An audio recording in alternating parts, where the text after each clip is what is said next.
Ayushman Bharat cards వాళ్ళకు ఉన్నటువంటి technicalities కావచ్చు, వాళ్ళు మనకు ఇస్తున్నటువంటి దీని ప్రకారం మనం చూస్తున్నట్టయితే 60 లక్షల మంది కుటుంబాలకు ఆయుష్మాన్ భారత్ కార్డు వర్తిస్తుంది మన రాష్ట్రంలో.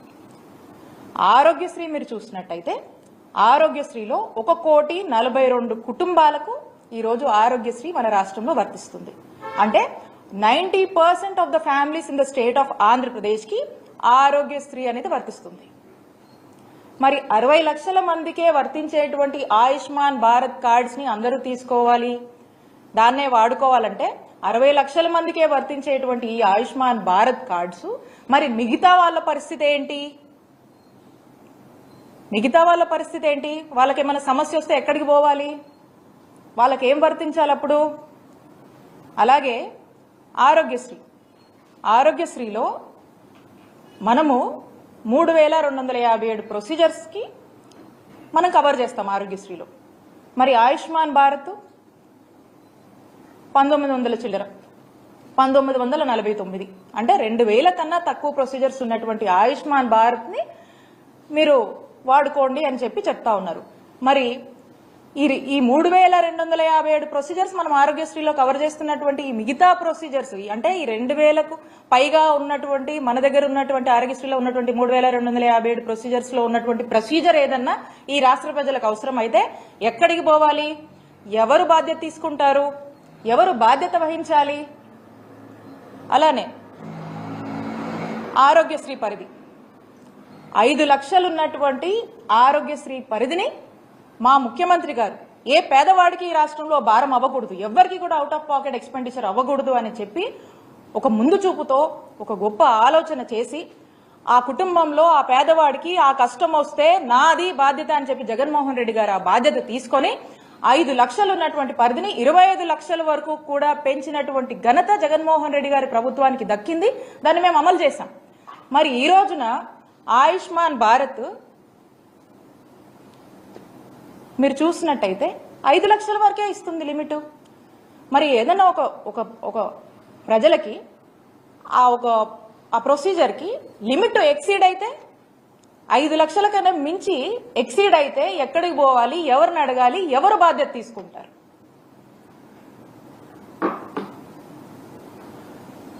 ఆయుష్మాన్ భారత్ సంవత్సరానికి ఆయుష్మాన్ భారత్ లో ఎంత ఇస్తారు? బడ్జెట్ సుమారు 300 కోట్లు సంవత్సరానికి ఇస్తారు. ఆరోగ్యశ్రీ బడ్జెట్ ఎంత సంవత్సరానికి? ఎంత ఖర్చు చేస్తాం మనము? 3,000 కోట్లు ఖర్చు చేస్తాం. 3,000 ఈ సంవత్సరం అయితే 3,500 కోట్ల వరకు కూడా మనం ఖర్చు చేస్తా ఉన్నాం. అంటే 10% ఆఫ్ ఆరోగ్యశ్రీ ఆయుష్మాన్ భారత్ లో వాళ్ళు ఇస్తున్నారు. 300 crores ఎక్కడ? 3,000 crores ఎక్కడ? 3,000+ crores ఎక్కడ? ఈ సంవత్సరం మనం ఇస్తున్నటువంటి 3,500 crores ఎక్కడ? మరి ఇదంతా ఎవరు బేర్ చేయాలి? 10% కవర్ చేస్తే మరి ఈ 90% ఏమైపోవాలి? ఈ ప్రజలు ఏమైపోవాలి? ఈ ప్రజల యొక్క హెల్త్ ఏదైనా ఇబ్బందులు వస్తే వాళ్ళ ఆరోగ్య బాధ్యత ఎవరు తీసుకుంటారు? తీసుకోవాల్సిన బాధ్యత ఎవరి మీద ఉంది? ఆ బాధ్యత మీది కాదా? ప్రభుత్వంగా ఆ బాధ్యత మీది కాదా? ఆ బాధ్యత ఖచ్చితంగా మీదే. కోవిడ్ లాంటి సిచ్యువేషన్లో అనేక ఇష్యూస్ ఉన్న, అనేక క్రైసిస్ నడుస్తున్నటువంటి సమయంలో కోవిడ్ని కూడా ఆరోగ్యశ్రీలోకి పరిధిలోకి తీసుకొచ్చినటువంటి ఘనత జగన్మోహన్ రెడ్డి గారికి దక్కుతుంది. దేశమంతా కూడా ఈ పాండమిక్ వల్ల అనేక ఇబ్బందులు పడుతున్నప్పుడు కూడా మన రాష్ట్రంలోని ప్రజల్ని కంటికి రెప్పలా కాపాడుకున్నటువంటి నాయకత్వం వహించినటువంటి నాయకుడిగా జగన్మోహన్ రెడ్డి గారికి ఈ రాష్ట్ర ప్రజల్లో ఆ యొక్క గుర్తింపు ఉంది. ఈ రోజున మరి ఈ విధంగా మీరు మాట్లాడుతూ ఉన్నారు. అలాగే ఆరోగ్య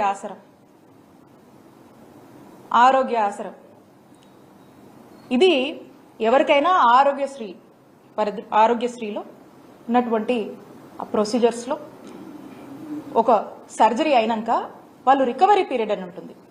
ఆ రికవరీ పీరియడ్ అంటే ఆ రికవరీ పీరియడ్లో వాళ్ళ ఇంట్లో ఉంటే వాళ్ళు వాళ్ళ పనులు చేసుకోలేరు కాబట్టి వాళ్ళంతా కూడా వాళ్ళు పని చేసుకుంటేనే వాళ్ళ జీవితం గడిచేటువంటి జీవన విధానం ఉంటుంది. కాబట్టి ఆ లేవలేనటువంటి పరిస్థితుల్లో ప్రభుత్వము ఫైనాన్షియల్ అసిస్టెన్స్ గా ఆరోగ్య ఆసరా అని చెప్పేసి 225 రూపాయల నుంచి per day up to doctor recommendation మేరకు మరి 5,000 వరకు కూడా ఒక నెలకి ఈ అమౌంట్ని ఫినాన్షియల్ అసిస్టెన్స్గా వాళ్ళకు వేజ్ లాస్ కాకుండా మనం ఇస్తా ఉన్నాం.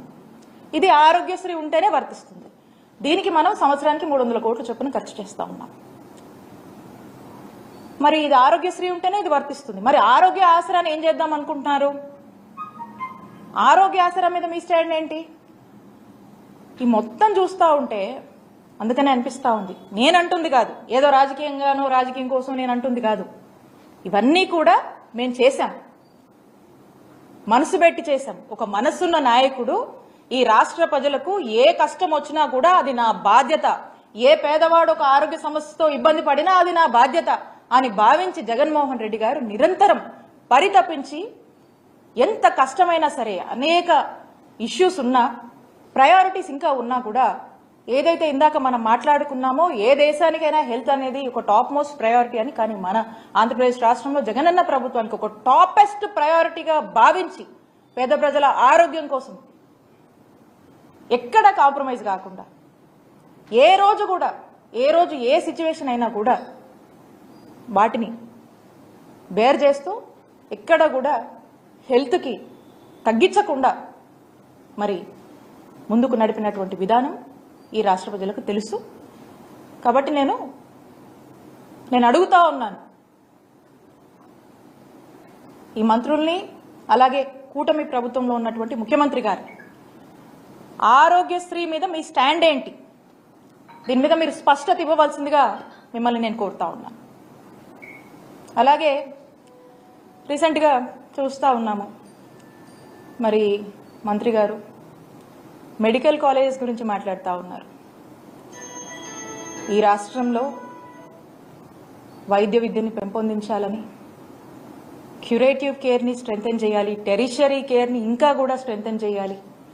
ఈ రాష్ట్రంలోని ప్రజలు ఏ ఆరోగ్య పరిస్థితి వచ్చినా ఇతర రాష్ట్రాలకు వెళ్లకుండా ఇక్కడే ఒక మంచి వైద్య సేవలు అందించాలి అంటే వైద్య విద్యను మనం పెంపొందించాలి, వైద్య విద్యను మనము స్ట్రెంథెన్ చేయాలి అనే ఒక గొప్ప ఆలోచనతో ప్రతి జిల్లాకి ఒక మెడికల్ కాలేజెస్ని తీసుకురావాలనేటువంటి ఒక గొప్ప ఆలోచన చేసి మొట్టమొదటిసారిగా ఈ రాష్ట్ర చరిత్రలో 17 కొత్త గవర్నమెంట్ మెడికల్ కాలేజెస్ని మన రాష్ట్రానికి తీసుకురావాలనేటువంటి ఒక గొప్ప ఆలోచన, సుమారు 8,500 కోట్ల ఖర్చుతో ఈ మెడికల్ కాలేజెస్ని తీసుకురావాలని చెప్పి శ్రీకారం చుట్టినటువంటి ఘనత జగన్మోహన్ రెడ్డి గారికే దక్కుతుంది. మరి ప్రభుత్వం వచ్చిన నాటి నుంచి కూడా ఈ మెడికల్ కాలేజ్ తీసుకురావాలంటే మీ అందరికీ కూడా తెలిసే ఉంటుంది. ఒక మెడికల్ కాలేజ్ తీసుకురావాలంటే ఒక ఓవర్ నైట్గా మనం చేసేది కాదు. ఇది దీనికంటూ కొన్ని ప్రొసీజర్స్ ఉన్నాయి, దీనికంటూ కొంచెం టైం టేకెన్ ప్రాసెస్ ఉంటుంది, దీనికంటూ ఒక హాస్పిటల్ కావాలి, దీనికంటూ కొన్ని కండిషన్స్ ఉంటాయి. సో కాబట్టి ఇవన్నీ ఏమి అనుకోగానే అయిపోయేటువంటి పరిస్థితి కాదు. అయినప్పటికీ ఒక ప్రాపర్ యాక్షన్ ప్లాన్ ముఖ్యమంత్రి గారు వేసి ఫేజ్డ్ మేనర్లో కూడా ఒక 3 phases కింద ఈ 17 గవర్నమెంట్ మెడికల్ కాలేజెస్ని మేము డివైడ్ చేసుకుని ఆ టార్గెట్ పెట్టుకుని టార్గెట్ రీచ్ అయ్యేలాగా కూడా మేము మా అధికారులను కూడా పనిచేసినటువంటి పరిస్థితి.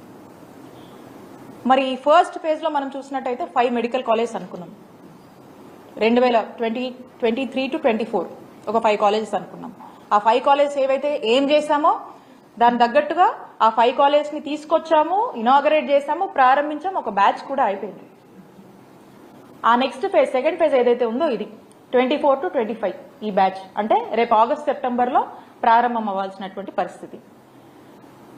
మరి రేపు 5 కాలేజీలు ప్రారంభం అవ్వాల్సినటువంటి యాక్షన్ ప్లాన్ మేము వేసాం, దాని తగ్గ స్టెప్స్ మేము తీసుకున్నాము, దానికి సంబంధించినటువంటి ఇన్ఫ్రాస్ట్రక్చర్ మేము వేయడం జరిగింది. అట్ ది సేమ్ టైం దానికి కావాల్సినటువంటి రిక్రూట్మెంట్స్ అవన్నీ కూడా మేము ప్రారంభించడం జరిగింది. మేము కొంత చేసాము, కొంత చేయాల్సింది ఉంది. ఇప్పుడు మరి మెడికల్ కాలేజ్ పరిస్థితి ఏంటో మనకు అర్థం కావట్లేదు. ఈ ఫేజ్కి రావాల్సినటువంటి రేపు ప్రారంభం కావాల్సినటువంటి ఈ 5 మెడికల్ కాలేజెస్ల పరిస్థితి ఏంటి, దానిపై మీ స్టాండ్ ఏంటి మనకు తెలియట్లేదు. దీని మీద స్పష్టత ఇవ్వాల్సినటువంటి అవసరం ఈ ప్రభుత్వానికి ఉంది. ఆ తర్వాత వచ్చే 7 మెడికల్ కాలేజ్ వాటి పరిస్థితి ఏంటి, దాని మీద మీ స్టాండ్ ఏంటి?